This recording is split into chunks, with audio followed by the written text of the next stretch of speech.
they called for the termination of the Constitution.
Greetings, greetings, people of the Wheelverse, you lucky people!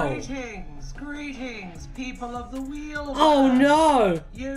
Now there's two of me, what are we gonna do? Oh god!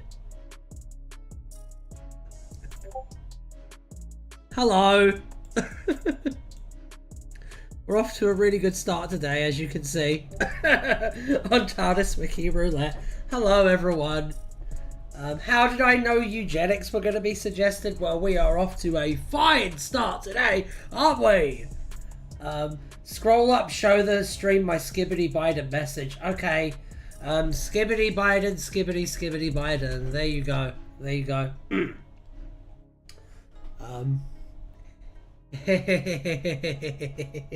You're very welcome. I'm glad that I was able to make you happy on this most auspicious of days.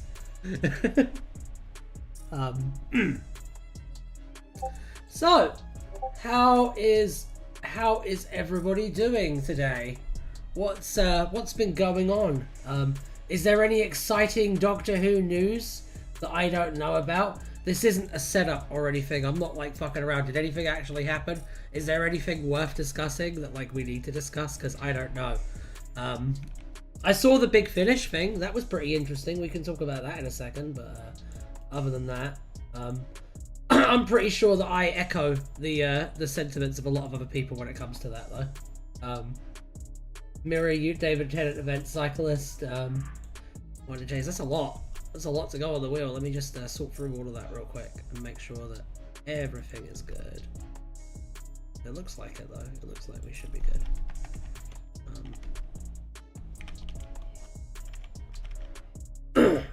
So I wonder why the spin-off is confirmed for 2025 in Doctor Who magazine. Oh, is that the war between Earthsea or whatever?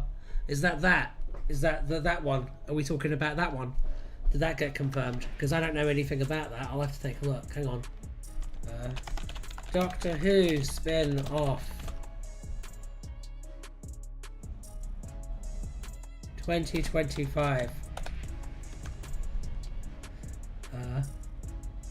Yeah, I support Harburger taxation on IP. That would solve all of these AI problems.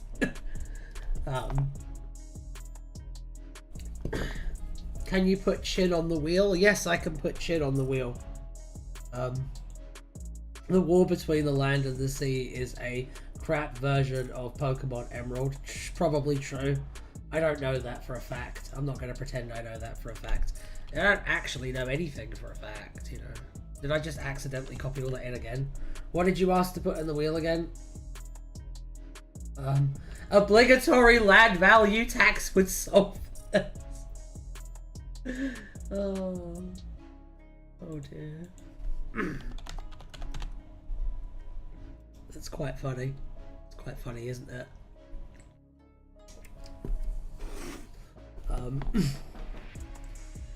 Pokemon Emerald has the Pokemon representing the land and the sea fighting. Oh, I see.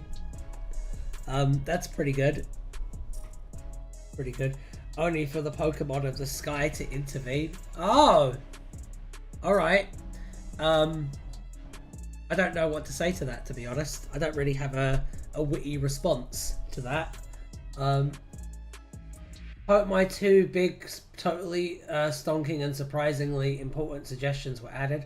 What did you suggest again? Let me see. Mirror Universe. No, they weren't added, so I'll just add those really, really quickly, and then we can get started with the game. Doesn't that sound nice? Alright.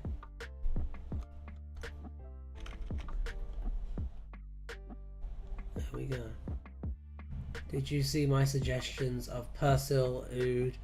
What if the Ood had got Green Eye and got a Noble's timeline? No, I did not. I will put those in as well before we begin.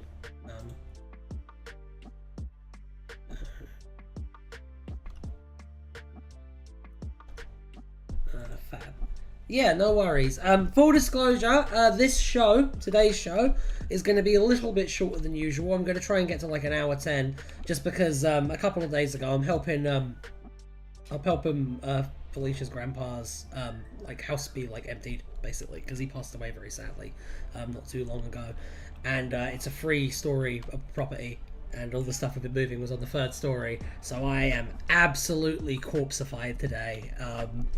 I'm in a lot of pain, and also all the people who who had quite a time doing D&D the other day in the Discord server. That took a little bit out of me, but that was a lot of fun. I had a lot of fun doing that. Integration causes conflict. Sounds what? Eugenics? What? Who was saying what? What? Is that hope I'm alright? I'm fine. No, I'm fine. I just physical pain. Physical pain doesn't bother me. Emotional pain bothers me. Physical pain is fine though. I'm just a bit... Honestly, it's more just like turning my head is really difficult right now. But other than that, I'm fine. I'm fine. I appreciate it though. Right, let's get the wheel up, why don't we? And start playing. Did you see the David Tennant effect set? That was the big one. I did see that. That is in there. Yes. And the C is in C+. What? What is going on? Ugh. You guys have conversations and like I can't follow them like at all. I'm actually quite dim. Right, let's spin the wheel. You think we should spin the wheel? I think we should spin the wheel. Episode 19, I think. What the fuck?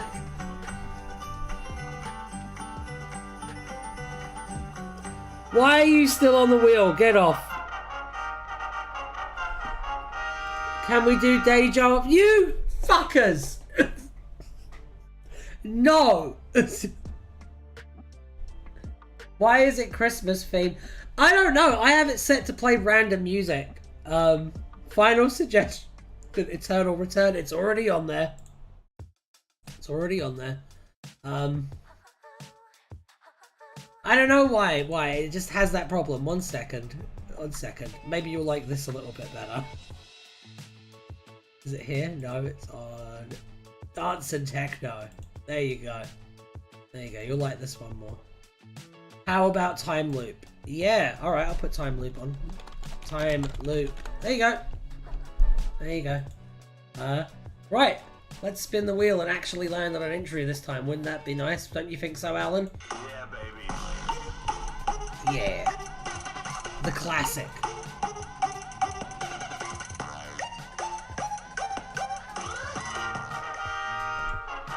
What was that one? Shit. Ood. What if the Ood got a green eye? Is it canon that Satan died in 2006? No. No.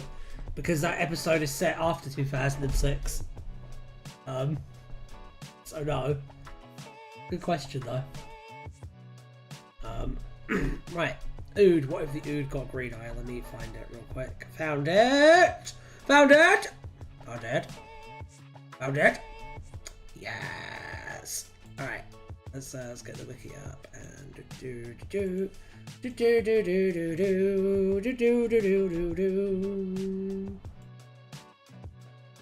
Also, the beast got sucked into a black hole doesn't mean he died. He didn't necessarily die, but his mind was definitely like destroyed because his mind was inside the human vessel, which was definitely crushed into paste by that black hole. The body of the beast that might have survived though. So maybe, like, he's like a mindless idiot god, essentially, inside this black hole. Maybe he'll be the Azathoth of the next universe. Who knows? Also, Ryan, look at the info box page. Okay. I can do that.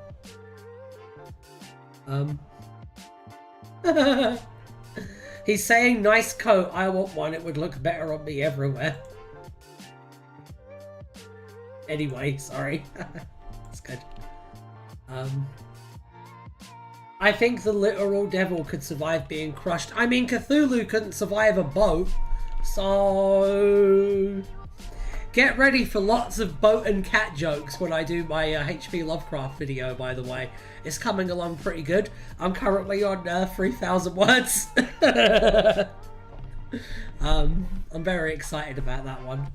I'm very, very excited about that one.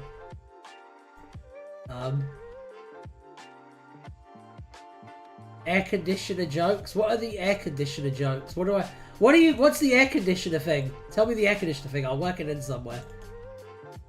Cthulhu is a little pissy boy. Would you believe me if I said that was a running theme of the H.P. Lovecraft video?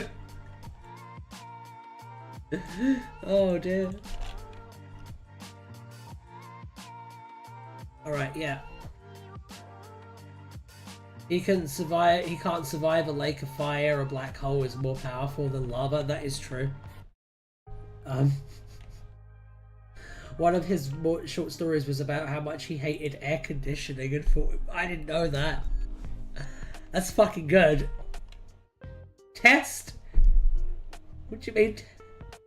Read the page, please. Fuck off. Yes, I will read the page now. I know you're anxiously waiting. I have to do the balance between the people who want me to just read the pages and the people who like the banter, though. And the people who want, like, hot tips on what's coming out next on the channel. The Ood got green eye, making them jealous and rude. Alright. I was hoping it would be something like that. In a parallel universe, an Ood got green eye instead of red eye. Donna Noble was unable to cope, and the Doctor longed for days when the Ood were just rabbit. Published in November 2008, Doctor Who Adventures 90, What If prediction of a green-eyed Ood was later seen on television in the season 6 episode The Doctor's Wife with Nephew. True. It's a good page. The Beast is in the antimatter universe. Someone make it valid. That's a good,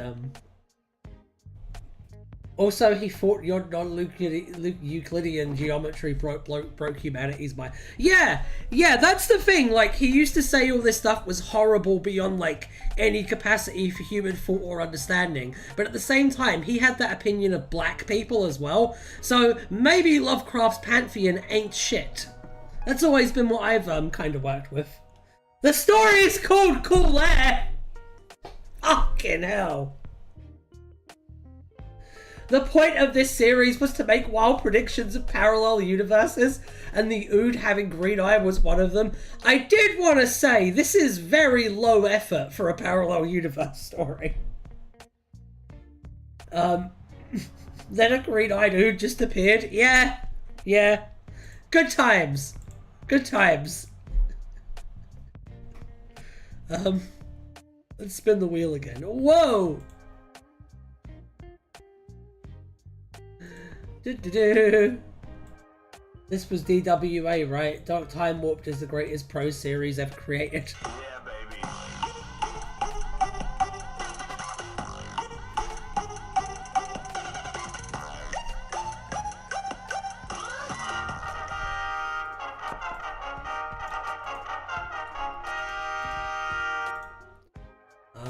The wheel agrees. It said yes, we already knew.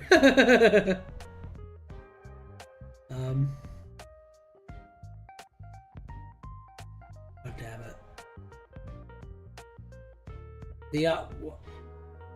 The other predictions are better, but I can't help but like how the prediction aged badly. Still haven't had J Eels. I know. I don't know what's up with that. The wheel is just like refusing to get on there. It's very weird.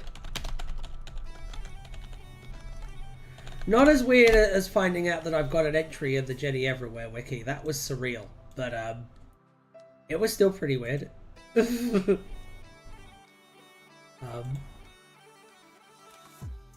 Right.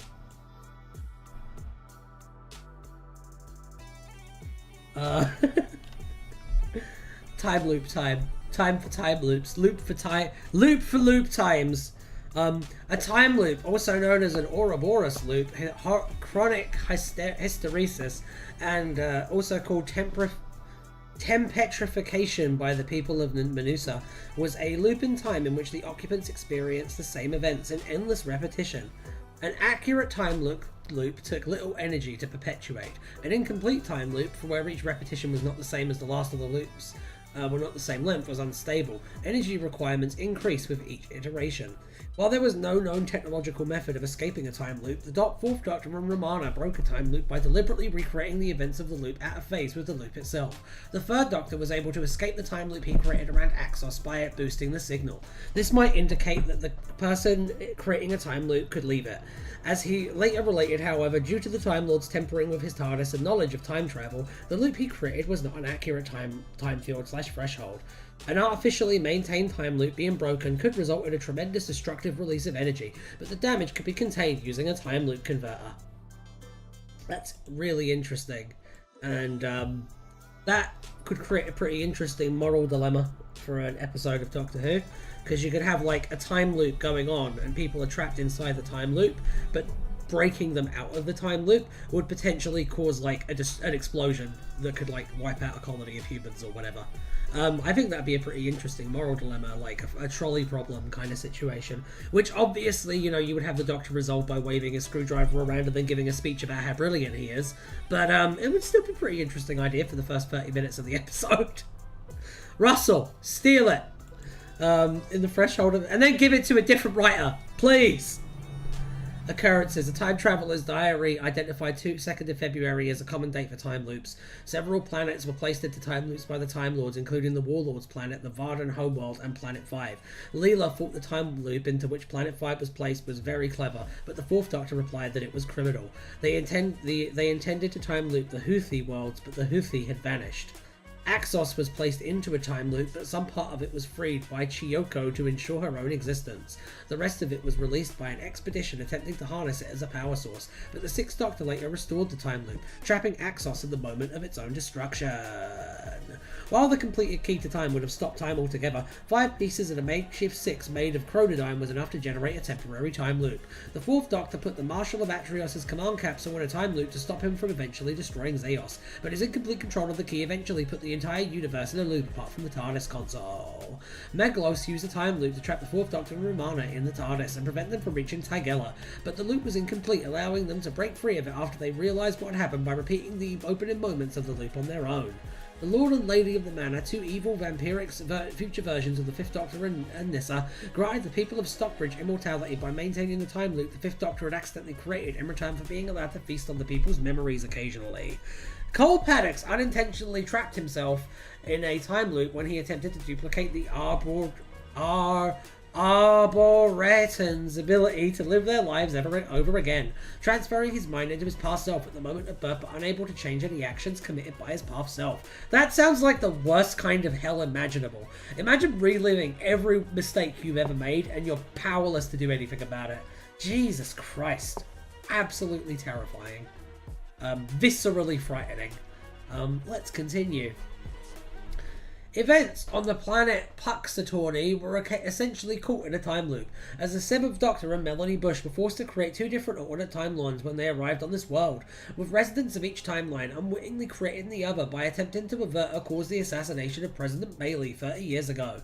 The Seventh Doctor punished two Elder Gods for starting World War III after he corrected the timeline so it would never happen, by trapping them in the bodies of an elderly couple named Albert, I love Protect and Survive so much, what a banger, called Albert and Peggy Marsden, by placing them in a time loop inside a pocket universe where the timeline they created still existed, forcing them to relive the nuclear war as mere mortals again and again until they could find out what it was like for someone to fear for their lives. That's just my average nighttime, actually daytime as well, imagine indeed. I'm sorry to hear that. I'm sorry to hear that. Have you considered taking on, I think they call it a Sigma grind set? I think that might help you with all of your problems, and if it doesn't, you're just weak. That's how mental health support works, right? Protect and Survive is so fucking good, guys. Oh my god. I love it. I love it so much. Lol. Yeah.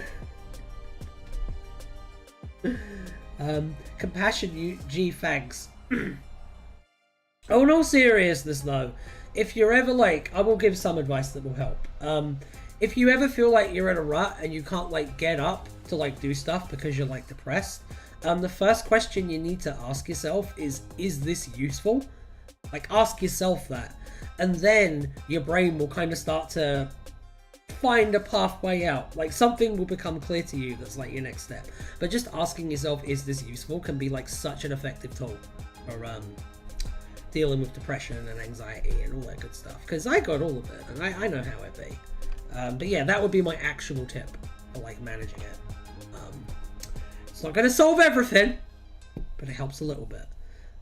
Another good thing to remember is that you can't necessarily change a situation happening, but you can change how you react to that situation happening. And that's the end of my self-help section. Jack Harkness was trapped in a 2-week time loop with his fellow Renegade agent John Hart for 5 years. Lucy Miller materialised the TARDIS inside a time loop when she and the 8th Doctor chased the rogue time traveller Nick Zimmerman after he deliberately placed himself with no one to prevent his wife Rachel from dying. The 8th Doctor and Charlie Pollard got trapped inside a time loop and space loop in an Edwardian house. I have a quick question about lore, TARDIS Wiki Roulette people. Time agents. Were time agents a thing in Classic Who, or is that like a Russell invention? Or is that like something from the novels that got canonised? Can I get an answer to that, please? The 8th Doctor and Charlie Pollard got trapped inside a time loop and space loop in an Edwardian house. New Who? Okay. Just a question, because I have a little theory. That could explain why time is so fucked. That could explain all the contradictions in Doctor Who. It's just like time agents became a thing, and they're not as qualified as Time Lords to like do Time Lord stuff. When the Brilliant was attacked by space pirates, the engine was engaged and accidentally caused an incomplete time loop.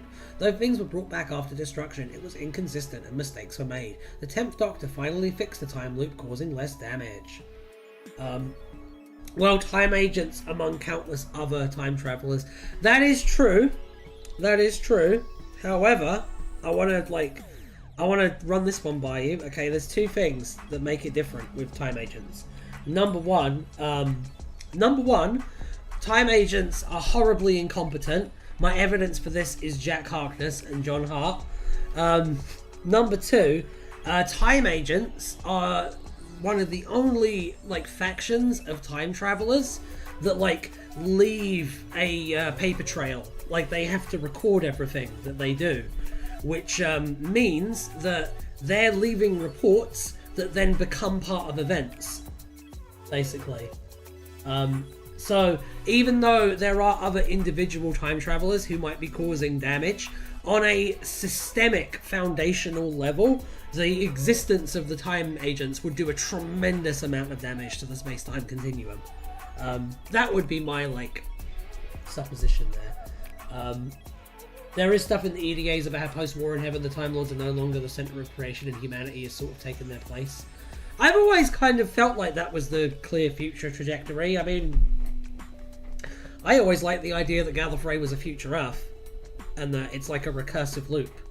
Like, humans eventually become Time Lords who end up becoming the kind of caretakers of humanity, becoming Time Lords in the first place. I also always liked the idea that the Lovecraftian Cthulhu Mythos shit was the equivalent of Time Lords from, like, a previous universe. I also always thought that was pretty interesting as well. I don't know, I like all that big idea stuff. My Doctor Who series, the Answer Doctor stuff, is about one of those type of, like, big Lovecraftian villains showing up, but they're from the next universe after ours. So the idea is, like, they will eventually get what they want, and they kind of have a right to it, which was pretty interesting to explore. But I think Secret Agent Man also shows the Time Agency are good at not leaving a paper trail. I'm mostly interested in Time Agency stories about the higher-ups being incredibly shady, to be honest. Yeah, I think that's pretty interesting as well. Especially when this is done elaborately. I can once again very much see that. What if Time Agents are why the Mandela Effect is a thing? Also, Time Agents were first mentioned in the Talons of Wing Chiang. Oh, there we go! Speaking of which, poll for Wikipedia, next novel for me to summarize, Head of State or Breakspear Voyage. Yeah, you guys decide on that. In 1937, a demon named Casey and Mary Ward in a time loop on their wedding night to dance to the band played on until they went insane. The trickster played Sarah Jane Smith, Peter Dalton, the 10th Doctor, and Sarah's friends in a time loop. In the hotel where Sarah and Peter's wedding was taking place, with Peter and Sarah trapped in one second, and the Doctor and Sarah's friends in another.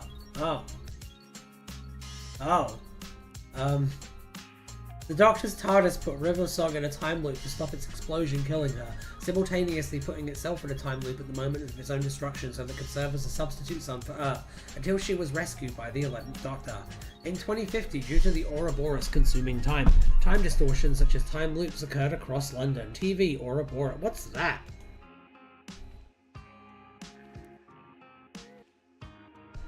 Whoa! What is this? Oh, the 11th episode of K9. My god. Why do you guys keep suggesting Deja Vu? We've done Deja Vu twice. I don't get it. Is it just a running joke? If it is, don't tell me. I think the post-war universe is just a lot of temporal anarchy. I like the idea of that, though. That's the thing, that clear distinction between post-war universe and pre-war universe and everything kind of being tightly contained and watched, and then afterwards, like, being kind of fucked. I like that. I like that a lot. The 8th Doctor set up a time loop inside Edward Fine's body to temporarily slow down the progress of his tiger fever. The 5th and 8th Doctors use their TARDISes to trap the Dalek Prime in a time loop. My god.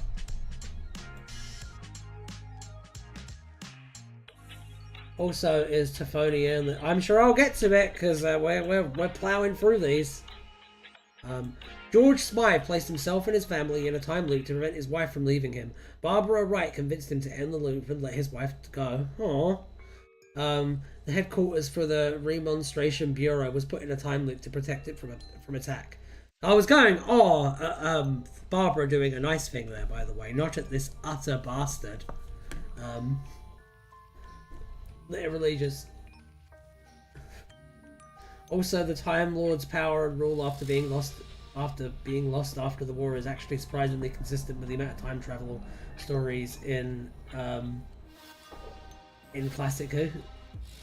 Yeah, no, generally it was just used as a plot vehicle. Yeah, the TARDIS was unable to sustain the loop, resulting in it starting slightly later in each iteration, but the repeats enabled the Doctor and her allies to devise a way to destroy the execution of Daleks. Afterwards, the Doctor commented on how quite mysterious the time loop was and indicated that the TARDIS had possibly done it on purpose in order to save them from the Daleks. Oh, real quick. One of my biggest bugbears is when you have a Doctor Who story, and this is especially like fan audios do this a lot, and there's especially no excuse for this because it's a fucking audio, okay? If you have, for the first like 10 minutes of your story, it's just the Doctor and companion like fart-arsing around in the TARDIS, I will not be watching the rest of your story. There's no need for it. Anyway. These people brought to Gallifrey via extraction chambers had their physical processes time looped. They were still able to move and talk because the Time Lords are very clever. In 1987, the 11th Doctor trapped Nora Wicker in a constantly looping time bubble for 46 years to prevent the runaway growth of the World Tree that had taken root in her garden. Nice. Classic Who even appears to suggest a lot of time was what? Oof. What if the entire story is in the TARDIS? It depends on the story. You could do a very thrilling story in the TARDIS. It's not so much that the TARDIS itself is the problem there. The problem is the lack of story momentum. And notice I said story and not plot, because those are not the same thing, as you will know. No, the issue is more like holding the story in place, because it's really easy when you're writing like Doctor Who to just like get lost in the Doctor and the companion interacting with each other, and you just don't want that. Basically, you don't want that. Like, if you're going to have interactions of any kind, they should either further the plot, further the characters, or further the theme. Having characters like just sitting around talking about what movies they like is not fucking entertaining. It might entertain like you, but it's not going to entertain your audience. Edge of Destruction is pretty good though. But that's like a paranoia story. That's a story that you could only really do in the TARDIS. That one fan audio I wrote that was never made its first scene set in the TARDIS, but it was to set up a MacGuffin later on. Hey! What does that mean though, Xavier? That means that it had plot significance. It was important for it to be in the TARDIS. That's fine. On the other hand though, I tell you what I do really like is resolution wrap-up scenes at the end of the story that are the Doctor and the companion in the TARDIS. I like those a lot, and the reason why is because like in like story structure, the TARDIS, unless you're doing a story about the TARDIS should be like a place of rest for the characters. So like them returning to that state, having learned the lessons that they've learned in the story after coming from there in the first place, oh, molto bene, and it's really easy to do. Younger World story. K9 is not an anime, it doesn't get the 5-episode rule.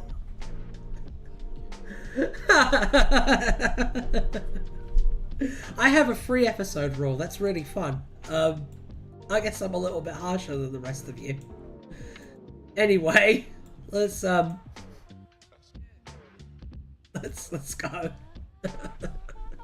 Let's spin the wheel again, because oh my god, that took like half of our time for today. Yeah, baby. Fuck.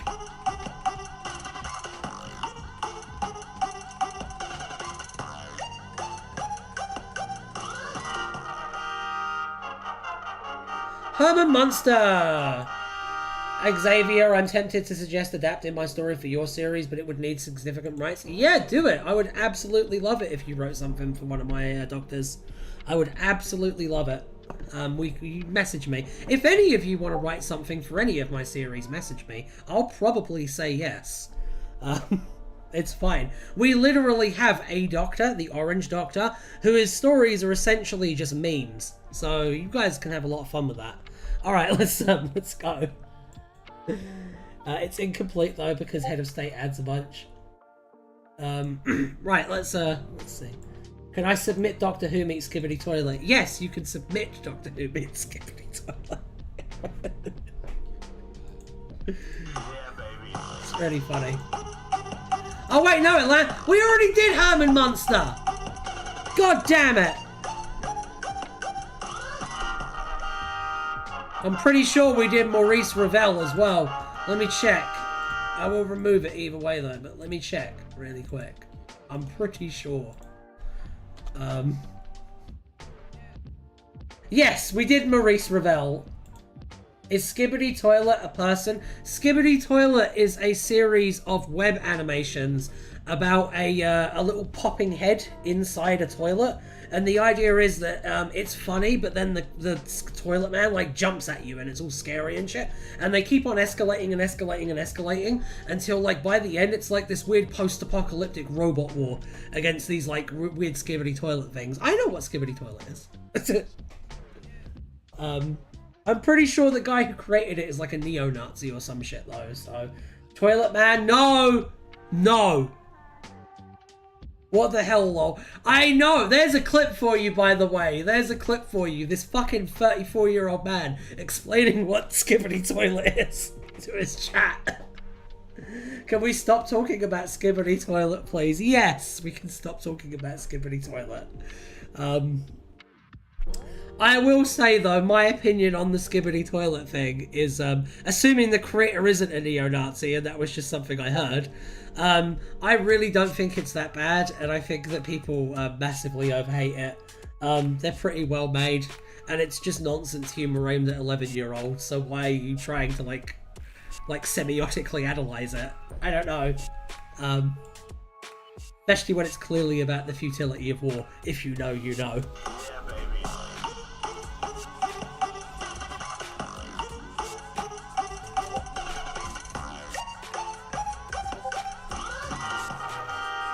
Jackie Tyler, what if Jackie was traveling with the Doctor instead of Rose?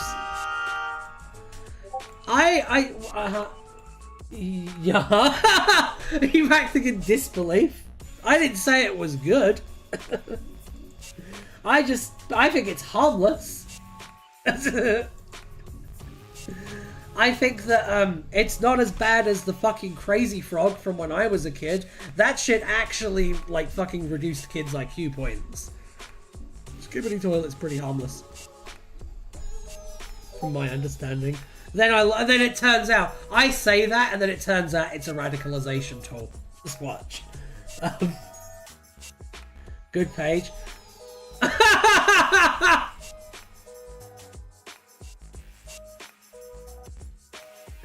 I never watched Crazy Frog. Good. Good. Keep it that way. Trust. Trust. I knew it existed though.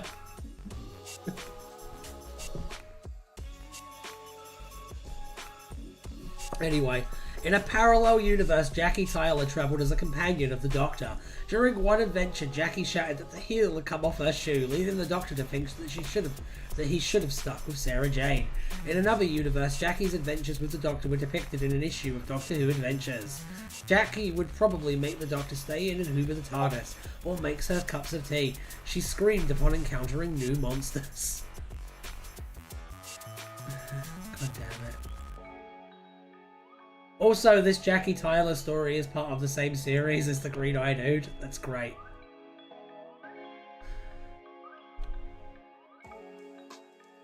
Wait, what?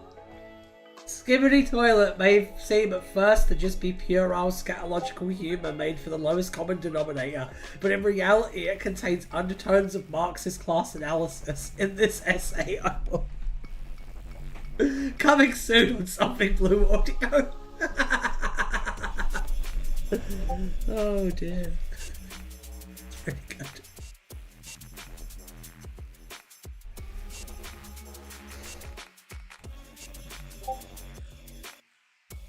The best thing about this series is because it uses parallel universes. Najawin, that was class, by the way. That was really funny. Okay, let's go. Yeah, baby.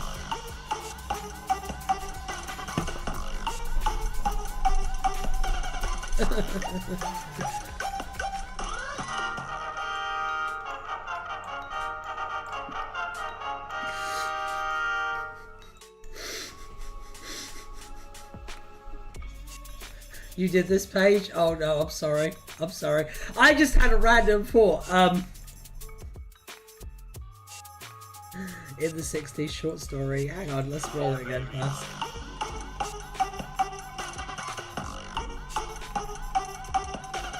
Do eternal. It's not how it works. That is not how the game works, guys, and you know that's not how the game works because you're all regulars. See, now Chief Mouser of the Cabinet Office is still on there because you distracted me. That was 100% your fault, not mine. Yours. Hold on.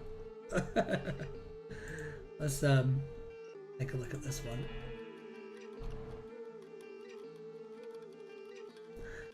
Oh dear. Oh dear, oh dear, oh dear.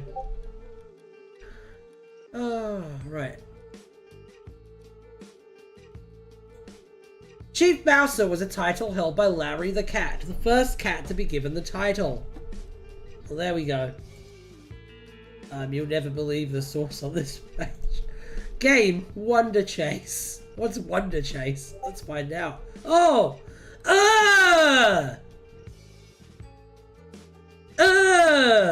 Anyway.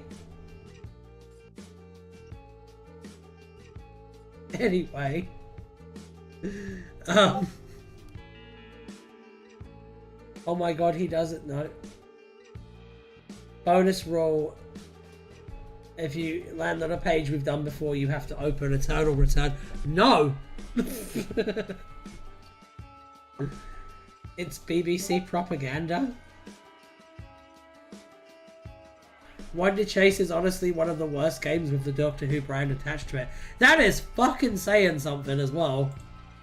My god. Let's take a look at the wheel again.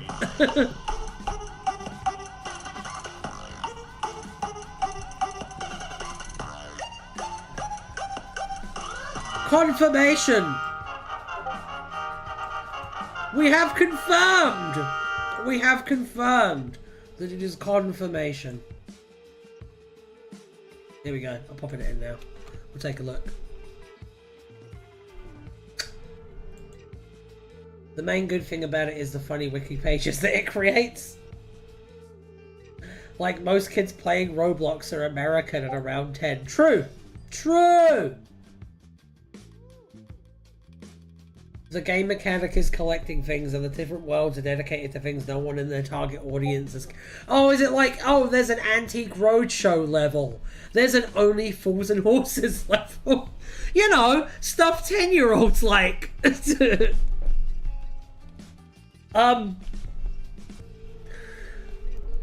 anyone else... You know how comedy has, like, evolved over the last, like, 40 years? And you know how, like... The way that we tell jokes and the way that we integrate jokes with character in stories has like evolved and in many ways gotten better, right? You know what I'm saying? Like, you know how like writing techniques evolve over time, right? So when some fucking gammon goes, oh yeah, but it's never going to be as funny as when Delboy fell over though, is it? I kind of want to just fucking deck them. And I just want to know if that's a normal response. I don't know. I think shit like the Venture Brothers, What We Do in the Shadows, Archer, fucking all of that stuff is just better. I don't know. And they made like free football updates, but nothing fucking football. 40 Towers is 40 Towers is the funniest show ever though. Don't mention the war. Don't mention the war. decking that might qualify as slapstick. I know. Fucking whack at one of them. Be like, what's the matter? You don't like comedy anymore? Oh, everyone's too sensitive nowadays. Stuff like Only Fools and Horses is just so unfunny. It's yeah, I think it's okay, but I think we've really evolved comedy since stuff like Only Fools and Horses. Like, I think Spaced, which is fucking 22 years old now, bear in mind, or whatever, that fucking blows almost everything that came out of it out of the water. I like the look of the yellow truck. I like the look of the yellow truck as well. I like the Reliant Robin. It's an iconic piece of, why the fuck isn't that looked at the same way we look at, like, the TARDIS in terms of British cultural things, by the way? Oh, wait, because we hate the working class and want them to die. That's why. I really like 40 Towers per... Me too! I also really like Monty Python, and I really like Spike Milligan as well. I love classic comedy. I just don't like the idea that it hasn't evolved in 50 years. I resent that idea. I fucking love classic comedy. I just don't like the idea that it's all that exists. That's all, because it's not. Yeah, I don't know. Let's see, confirmation.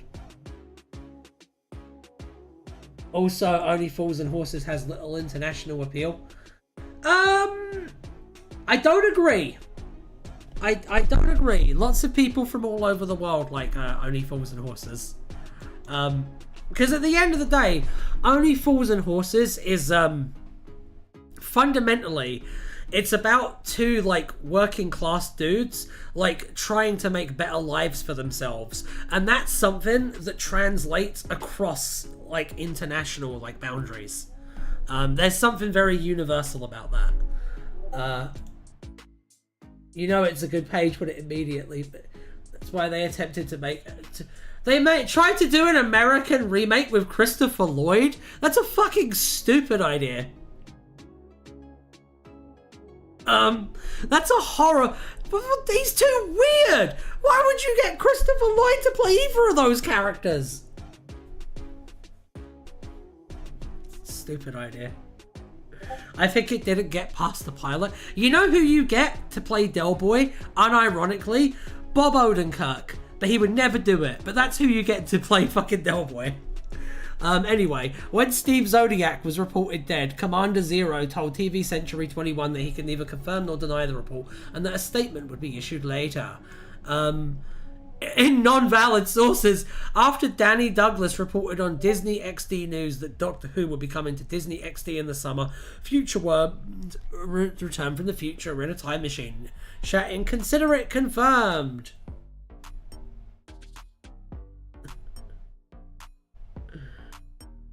What? What are we revoking now? I put the US Only Fools and Horses on the Something Blue audio Discord server. Oh damn. Oh dear, oh dear, oh dear. What a to-do that is. Let me take a look.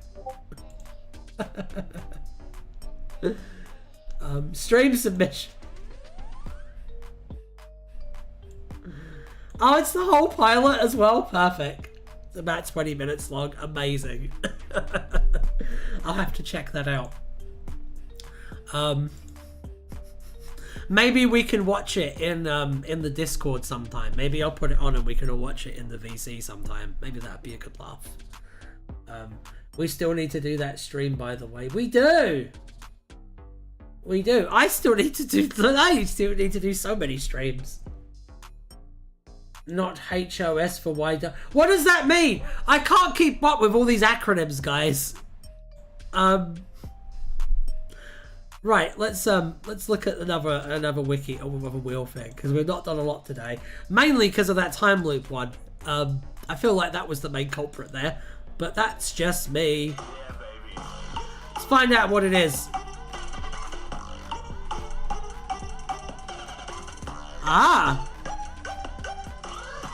Whatever the hell this is. My above thingy was a set of suggestions, by the way. Oh no. Let me see. I don't see... Oh, I see him. I see him. Okay, I'll grab those in a second. 1 second. Let me just queue up this first. Let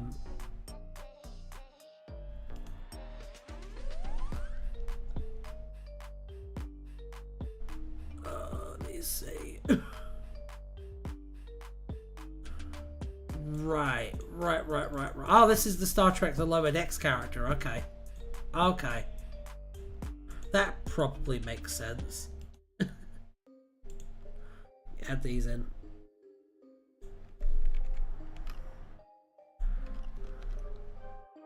Right, I think we're good.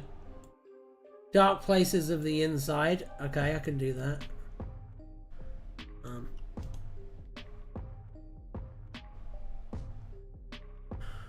Right. On the wiki, we only use not.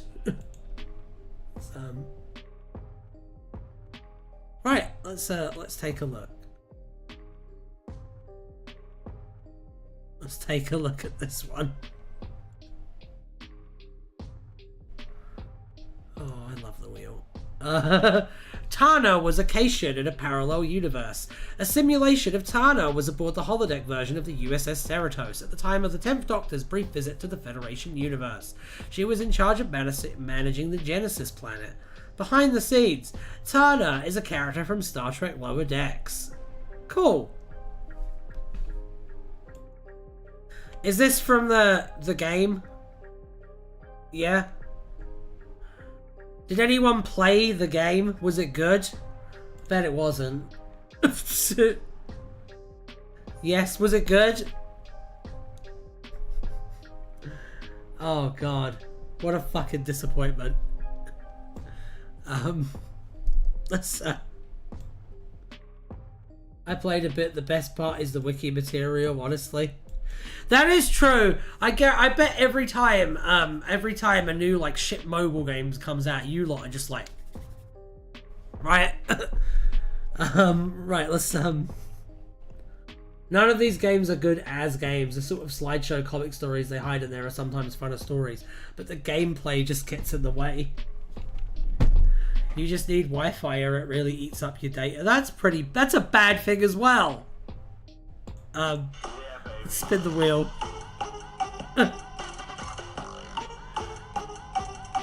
It's just listing more bad things. Oh. I don't know what that is and I'm kind of scared. Let's find out. Oof. Oof.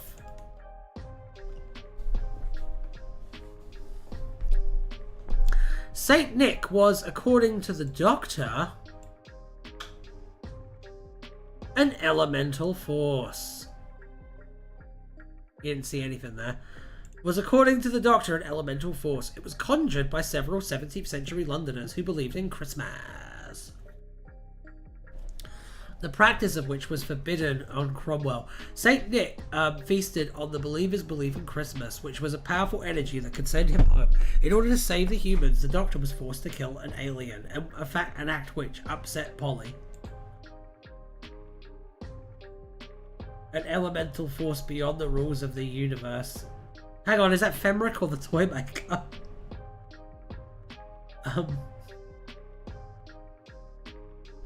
Who knows? Who dares to dream? Oh shit, that's what I forgot to ask. You gotta click at the right moment. What's going on? I had fun with the gaming mechanic last year because I found ways to automate it.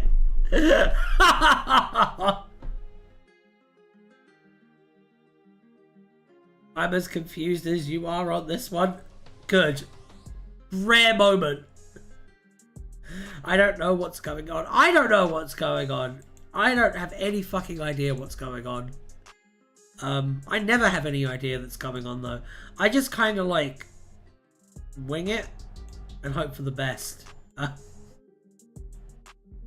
Sometimes it works out, sometimes it doesn't. Okay! Let's spin the wheel again.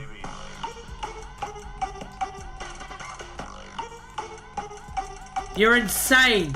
You're insane, Soto. Remove. Spin again.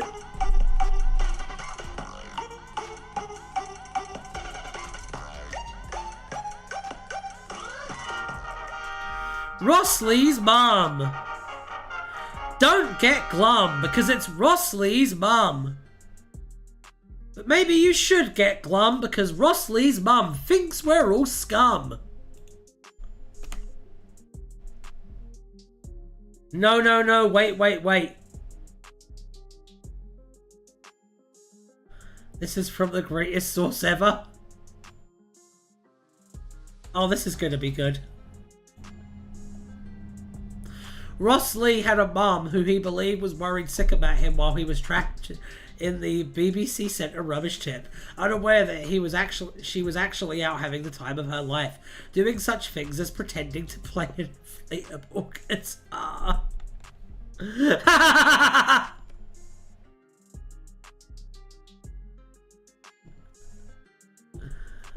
Oh dear. What the fuck is shoot?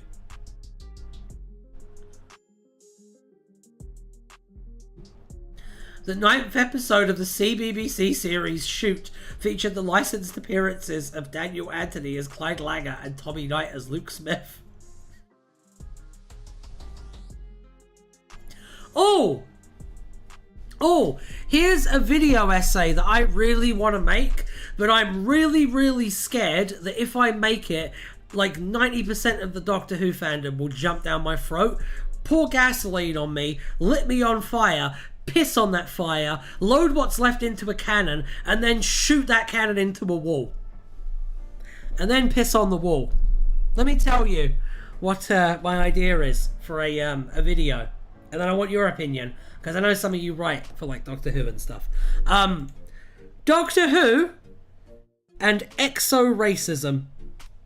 And how Doctor Who is doing a piss poor job of preparing children for eventually interacting with alien civilizations. Because, my God does it.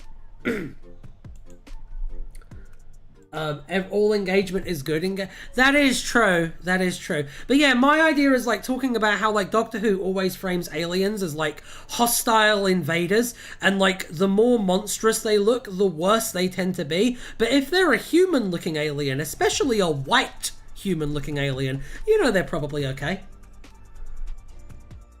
That's my idea for a video, is talking about that.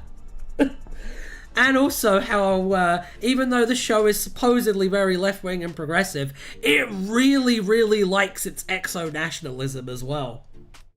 I have a story in one of the anthologies I am in that's coming, that's all about RTD's critiquing RTD's human supremacist tendencies. Not always, but it's often played for laughs when the xenophobia is questioned.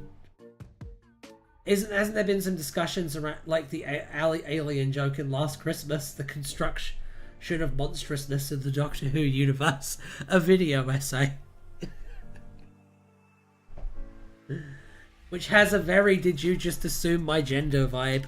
Yeah, I know, no one's ever really looked into like the, how unfortunate the implications are. You know what I mean? Yeah, no, I agree. It was something that I definitely thought about. I don't know. I know like Star Wars has commented on it in the EU. Yeah, kinda.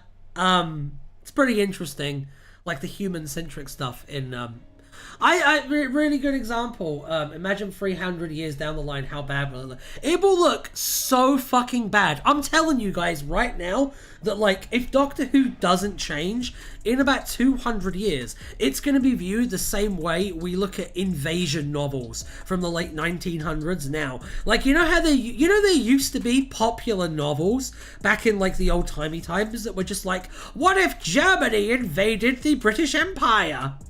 And stuff like that. After we have initial contact with Mars. Yeah, it will look really, really, really bad.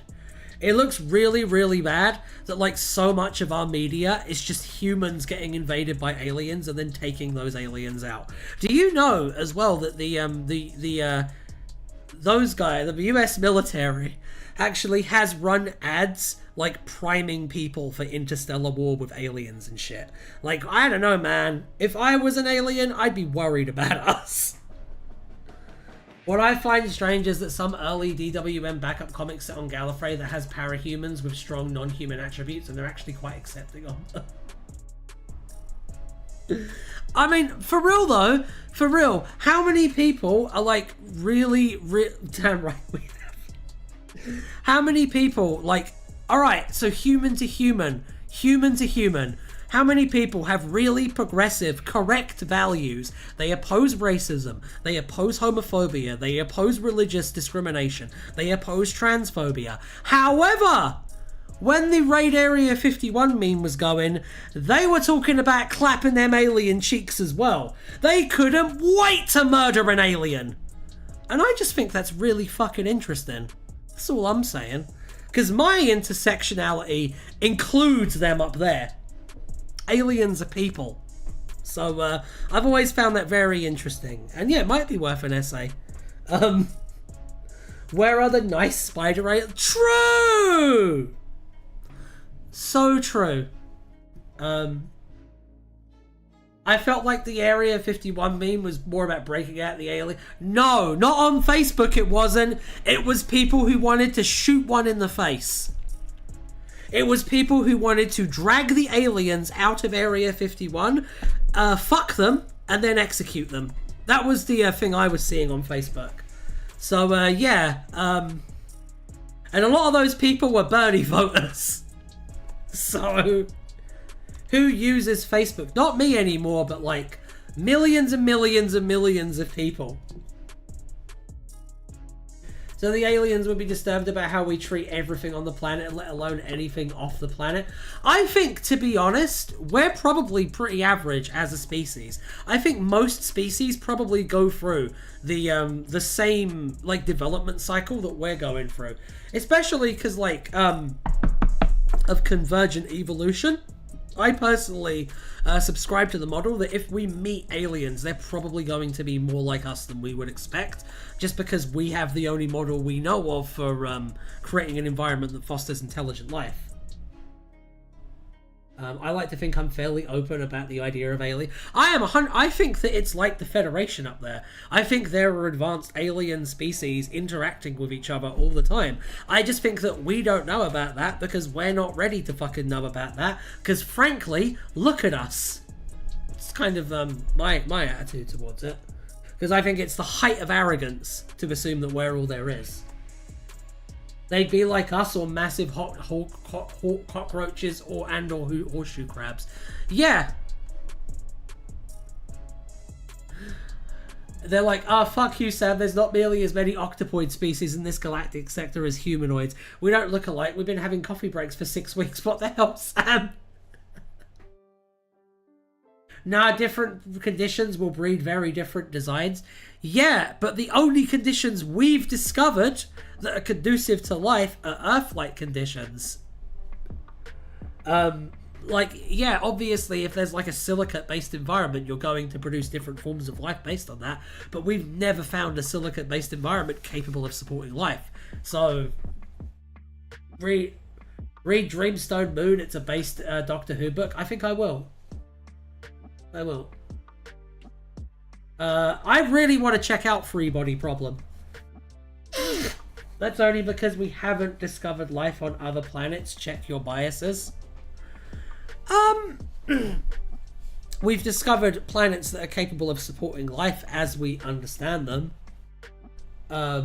I could imagine horseshoe crabs in the oceans of Europa. It's not just because we haven't discovered life on other planets, Soto. It's because we have discovered convergent evolution on our planet. Like, we have discovered animals that have no interaction across hundreds of millions of years, ending up basically the same. I mean, like, if you were to try and deny convergent evolution, means that you're denying that marsupials exist.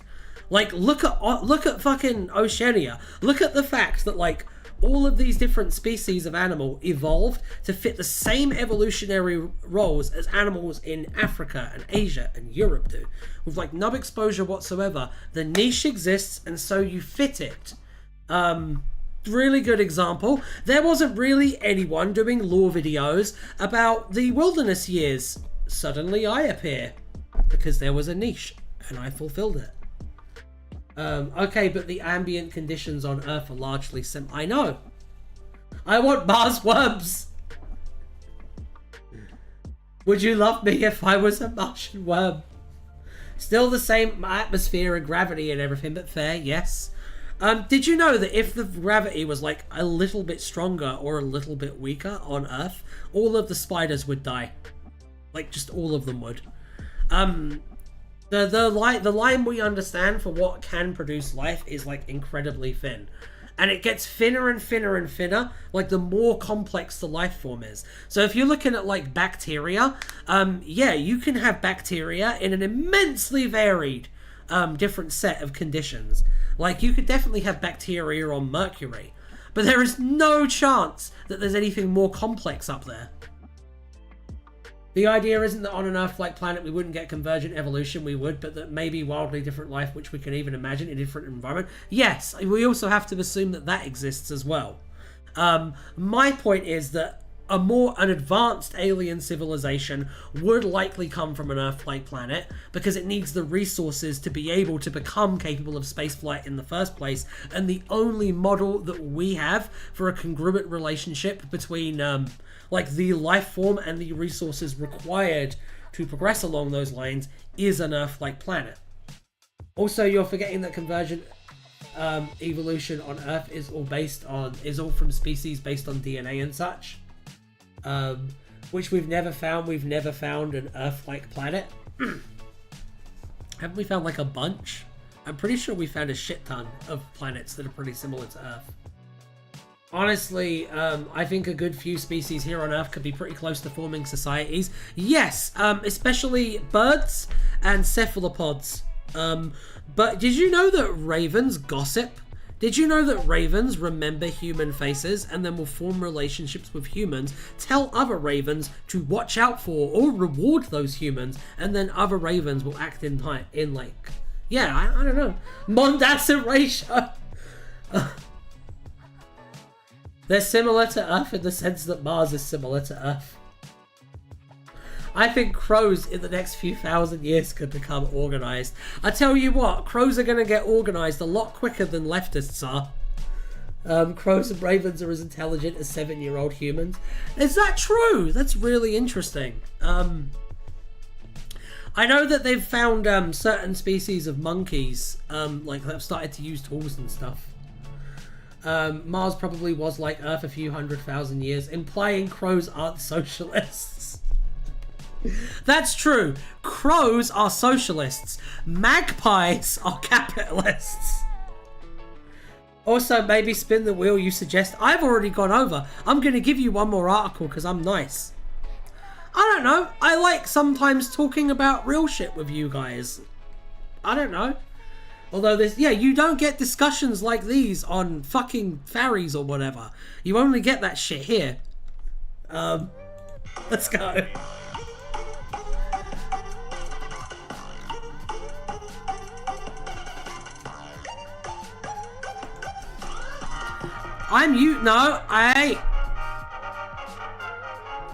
I said about an hour and 10 minutes. I usually go for about an hour and a half. But we'll see, because I'm feeling fucking full of piss and vinegar right now. So maybe I'll go the whole length. Who knows? Friendship is universal. Yeah, let's do that one. Let's do that one. Kablow. Kablamo! Kablooey, even, if you feel so inclined. I can't remember. Crows hold regularly parliamentary sessions, they just don't invite you. They invite me. They don't invite you? How terrible for you. They invite me though. They love me. The crows love me. Went to the crow parliament and nobody knew you.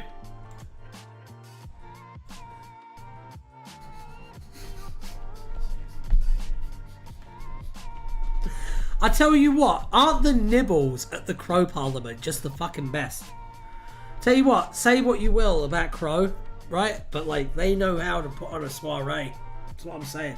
You know what I'm talking about. You know what I know you don't, Soto, but the rest of you know what I'm talking about. Crows love me fear. What is that from? What is the love me fear me thing from? What is that referencing? Because I don't know. I wasn't paying attention. Oh, that's funny. Alright. What the fuck is this wank bullshit? Jesus Christ. Alright. Let's take a quick looky look. Friendship is Universal was a poster displayed at San Diego Comic-Con on 25th of July 2024. The poster was also given to attendees of the Intergalactic Friendship panel Star Trek x Doctor Who. It marked the second official crossover between Doctor Who and Star Trek franchise. How fucking sad is that? Wank bullshit. It's called modern art. Modern art! I'm looking at it properly now. Yeah, no, that's pretty good actually. You know what's particularly impressive about this? Wait a minute. Yeah, you know what's particularly impressive about this is they actually do look like their TV counterparts. Also, Cisco is there, and that makes me very happy because Cisco is my favourite. My two favourite Star Trek characters, Cisco and Kira, are on here, so I'm very happy about that.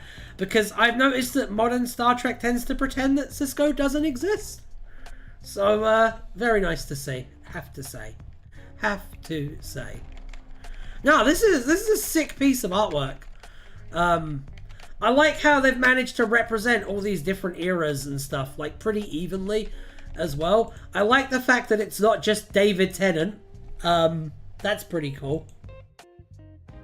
So it's all the Doctors except those two. Who's those two? A funny thing is that McCoy isn't in it because he asked for more money than they had budget for, and Christopher Eccleston isn't there for the usual reasons. I love the idea of these artists being like, please, Mr. Christopher Eccleston, please, Mr. Christopher Eccleston and Mr. Sylvester McCoy, sir, please, we only want to put you on this picture to celebrate this crossover, please. Like it's the most benign request ever, and Sylvester McCoy is like, PayPal me your GTFO, and Christopher Eccleston is just like, get the fuck off my property.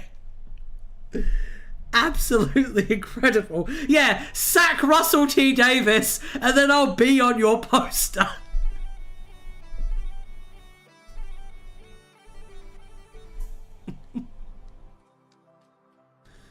McCoy shot himself in the foot and didn't get to be in it at all. He really did. Did they even approach? Would you? I wouldn't.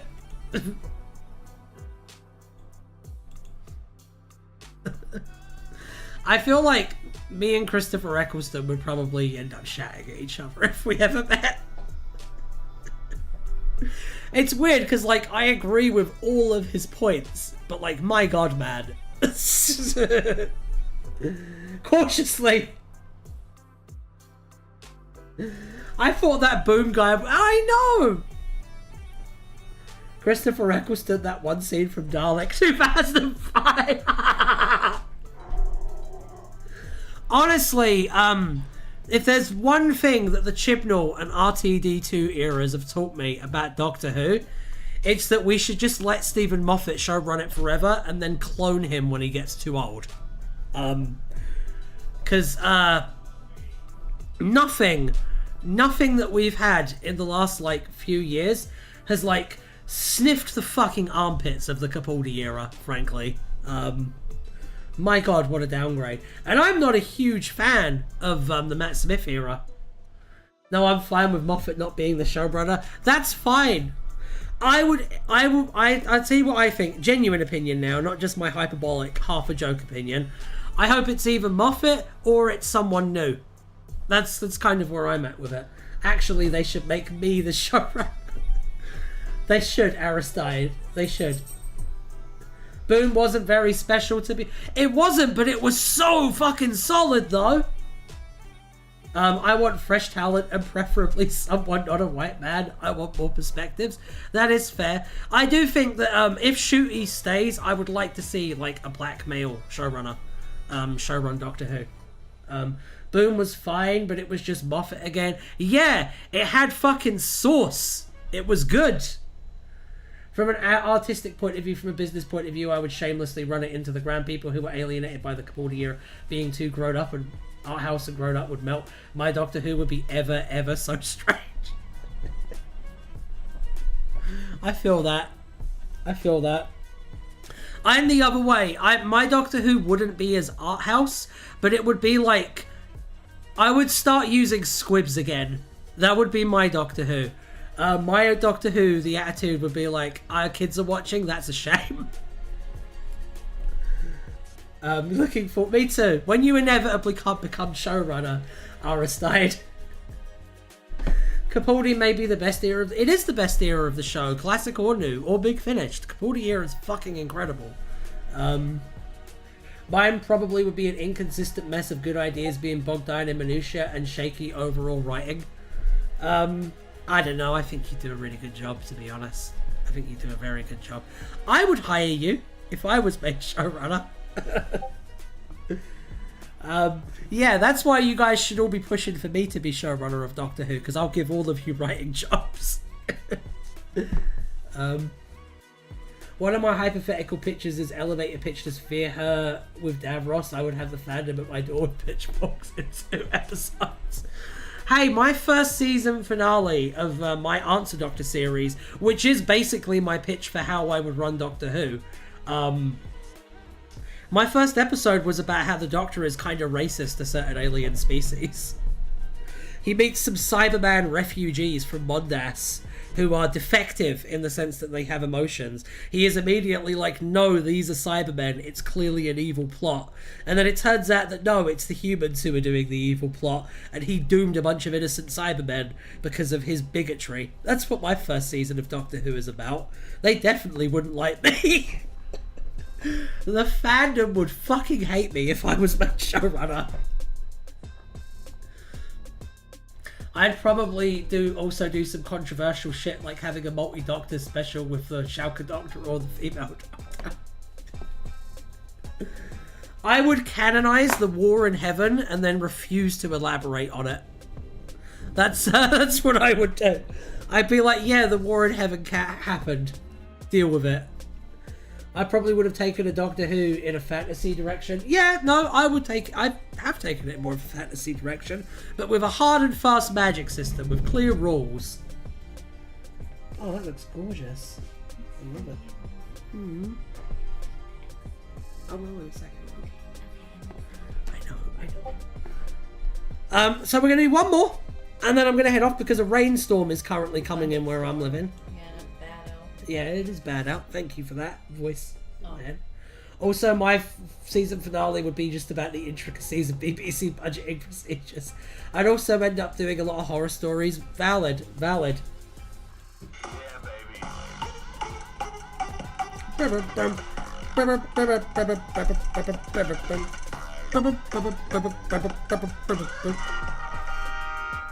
Tara Moore's universe. Let's look at that one.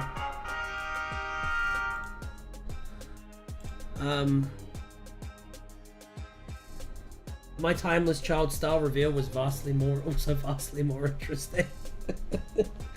So with me, when it came to magic, my thing was I introduced Wicca style magic as like the magic system in Doctor Who, and I found it worked remarkably well, and it pisses me off to no end that Russell seems to have like taken the white girl version of Wicca and like kind of use that as the basis for how magic works, because him being like it's significant because we put significant into it, that is fairly close to what my actual religious beliefs are. So to see that being used and like for a terrible story. Didn't really like that very much. And no people interested in alternative subcultures.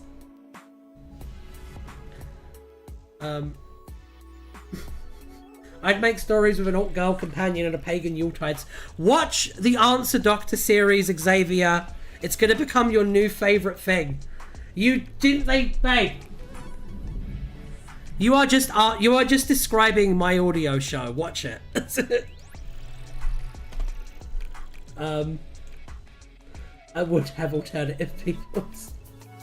RTD is just doing a clumsy cover version of gaming style poetic fantasy. Yes, that's exactly what he's doing. I mean, he's always cribbing from current TV. He watched Sandman. I know. I mean, his first run is just Buffy. Oh yeah, God, yeah, I'd absolutely bring in writers to do proper Celtic stories. I would love to do a story about Cuca Lane. That's what I'd love to do in terms of like fantasy historical Doctor Who stories. That's a big one on my list. The other one on my list is is Gerald Gardner, the creator of Wicca. Did a ritual to keep Hitler from invading the UK in World War II. And I mean, Hitler didn't invade the UK in World War II. So I think that would be a pretty interesting Doctor Who story to do. Yeah, I would like to do lots of Doctor Who stuff with like spirituality, but from like other religions' perspectives. Here's that pronunciation. Rodham and yeah. The Eaters of Light is very underrated. It is very underrated. I completely agree. I completely agree. Right, so Tara Moore originated from a universe which wasn't the Alright, let's do this one, and this will be the last one we do, and then we can chill. Irish mythology literally has a noodle episode called The Battle of the Trees. Endless potential. Yeah, endless fucking potential.